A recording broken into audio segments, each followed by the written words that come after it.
It was supposed to be a sunny afternoon, one of those community gatherings where everyone pretends to get along. The Homeowners Association called it the Harmony Fair, a name slapped on shiny flyers that landed in every mailbox like an unwanted guest. But I knew better. These events weren't about unity. They were about control, a chance for the HOA to flex its muscles and remind us who held the reins. I showed up anyway, mostly because I didn't want to hear about it later. My nephew, Liam, tagged along. He's 9, quiet, the kind of kid who'd rather bury his nose in a book than make small talk. I figured he'd stay out of trouble, and I could grab a drink and leave. The hall was buzzing when we got there, all fake smiles and plastic cups of cheap wine. People milled around tables decked out with overpriced cheese platters, whispering behind their hands. The HOA board members stood like royalty, nodding at folks who dared approach. Liam found a corner by a window, away from the noise. He pulled out his Lego set soft blues and grays, nothing flashy, and started building. His hands moved with this careful precision, each brick snapping into place like it was meant to be. He was building a castle, complete with towers and a drawbridge.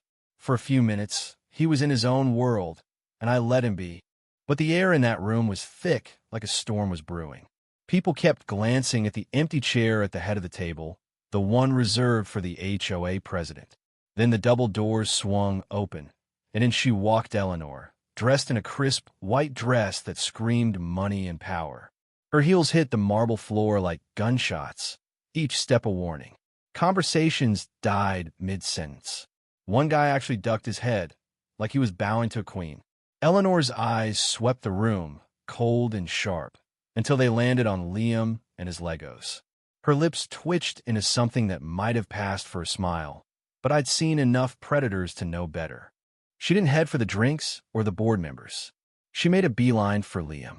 The room seemed to hold its breath as she stopped a couple feet from him.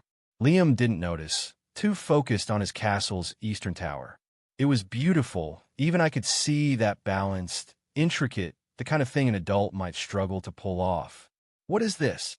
Eleanor's voice cut through the silence, sharp as a blade.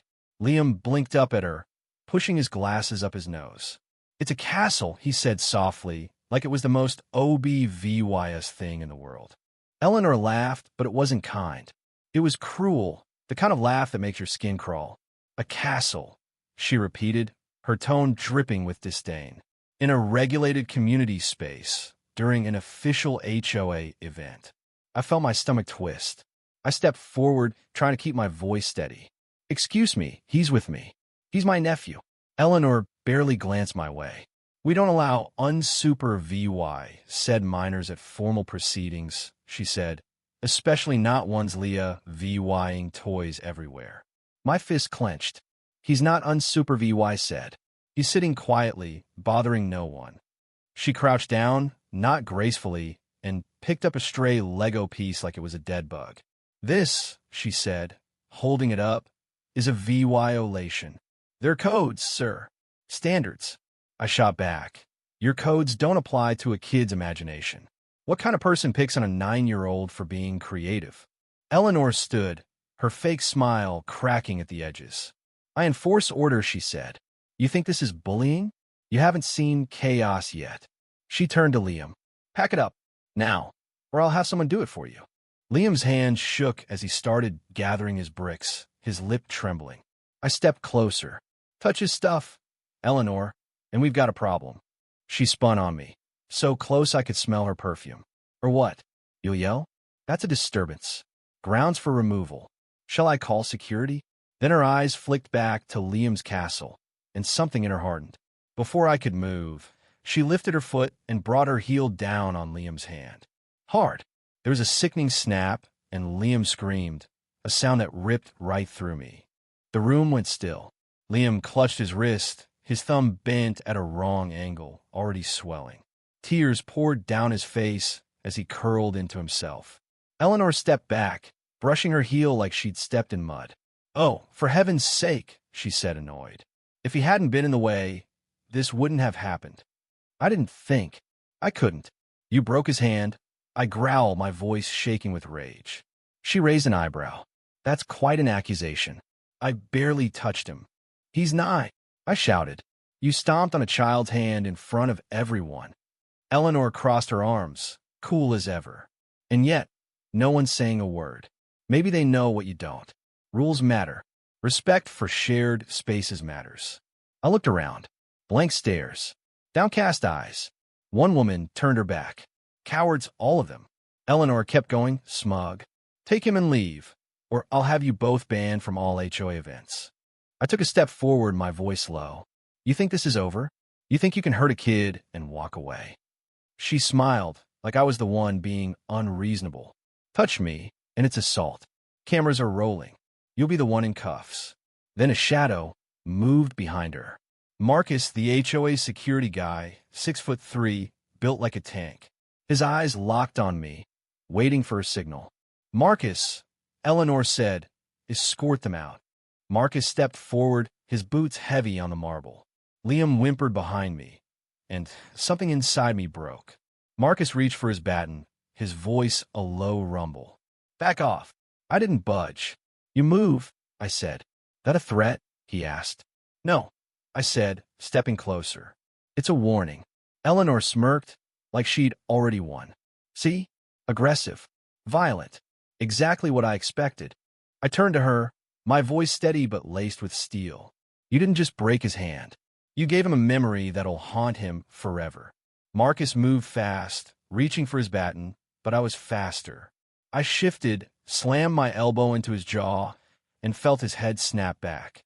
He staggered, and I didn't stop. A knee to his gut, then an elbow to the back of his skull. He hit the floor, groaning, stunned. Gasps filled the room. Phones came out, recording. Eleanor backed up, her confidence cracking. You picked the wrong kid, I said, stepping over Marcus. Her heel slipped on the marble, her control slipping with it. I turned to the room.